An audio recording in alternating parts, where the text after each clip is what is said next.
Hi guys, this is page number 117. The first question.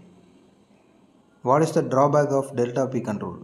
The inflow of cold condensate into the pump casing does not follow a completely uniform flow pattern around the shaft due to gravity effects and a possible eccentricity between the shaft and sleeves.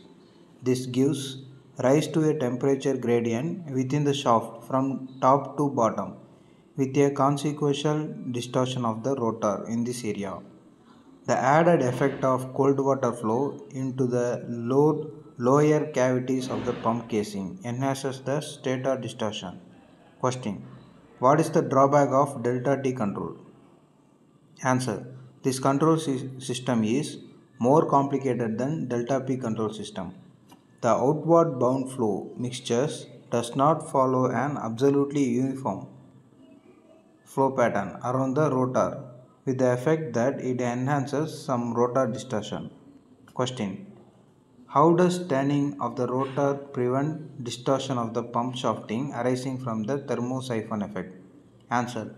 The simplest and easiest way to avoid shaft deformation is to turn the rotor immediately after the hot pump goes on standby.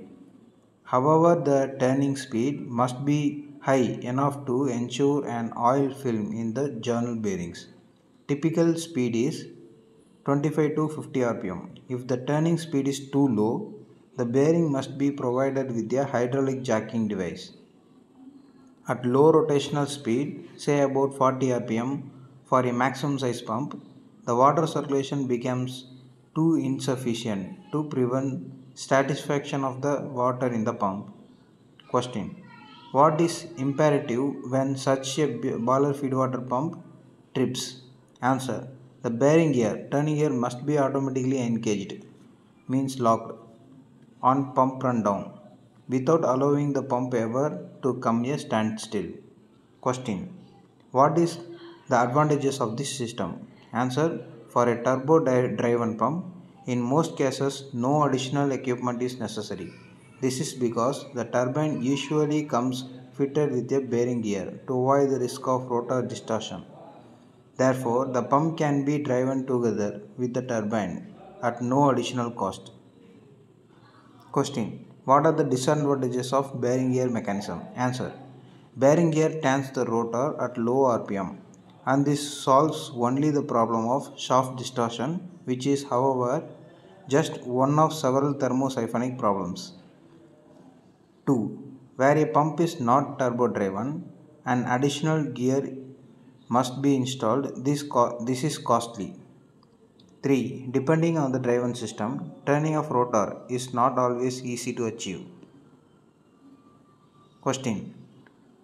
Does this bearing system exert any adverse effect on pump drive? Answer. Yes. If the pump drive is a converted fed synchronous motor, in this case, though it would be possible, at least theoretically, to reduce the speed to about 50 rpm. However, in practice, this is not advisable because of torsional vibrations of the motor at low speed. Over and above, the power drainage of the converter may be excessive and hardly economical since the converter would operate at less than 1% of load for rotor turning. Question. How does pump pre-warming avoid thermosiphonic problems? Answer. It works on the principle of temperature equalization. The aim of any pre-warming system is to equalize the temperature of the pump and to bring the temperature of the pump and the trapped water in the suction header as close as possible to the water temperature in the deaerator. Shown in figure is such a pre-warming system that is very suitable for cycling operation. Next question. What are the advantages of pre-warming? Answer. The entire suction line including the booster pump and the main pump is pre-warmed. 2. As the pre-warming pump is to overcome only the friction loss. Here is only small auxiliary power consumption. 3. No motorized valves are required. 4. The additional circulation pump assures that a water circulation can be maintained to prevent flushing even during plant shutdown. Question. What are the disadvantages of pre-warming? Answer. 1. Pre-warming needs installation of circulation pumps, although only a small pump is required. The approach is nevertheless costly. 2. Pre-warming flow through the pump suction and discharge nozzle must be defined by orifices. Question.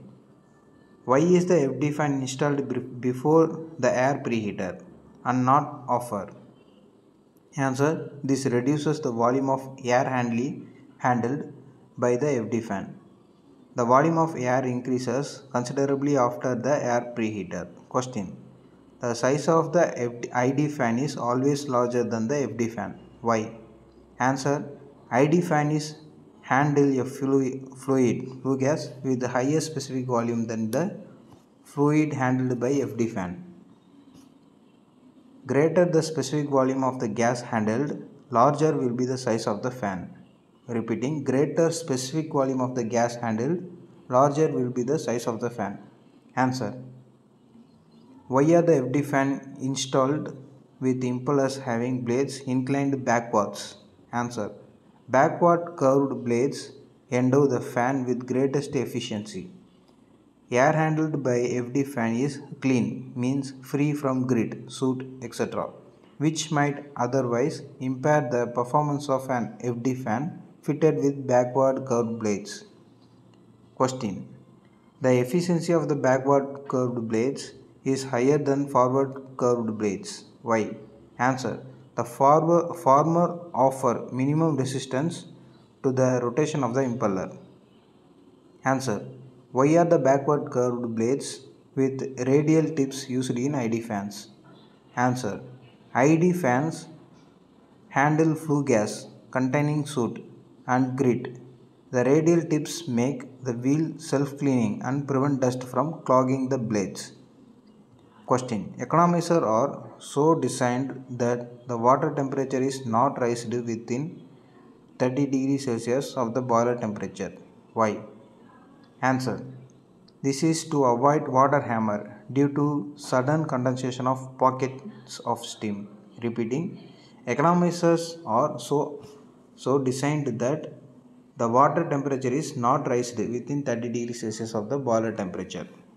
Answer. This is avoid water hammer due to sudden condensation of pockets of steam. Question. Boiler feed water should not enter the economizer below a certain temperature. Why? Answer. Before being delivered to the boiler drum, BFW is preheated in the economizer by indirect heat exchange with the flue gas, either in cross flow or counter flow with the boiler feed water. However, BFW is not allowed to enter the economizer below a minimum temperature. For this may cause a sharp drop in the temperature of the flue gas. If the flue gas temperature drops to its dew point 140 degree to 150 degree, it will give rise to condensation of sulfuric acid resulting from the reaction of oxides of sulfur with water vapor produced due to fuel burning. Acid mist condensing on the economizer and air preheater tubes will cause severe corrosion of the metal and even lead to tube failure. Next question. Why were earlier economizer tubes made of cast iron? Answer. Earlier economizer tubes of low pressure boilers were made from cast iron, which exhibit good resistance to acid corrosion as inflicted by SO2 SO3 plus water vapor. Hence, the chances of attack on cast iron by acid mist near dew point were narrow. Question. Why may a sub economizer be a necessity? Answer.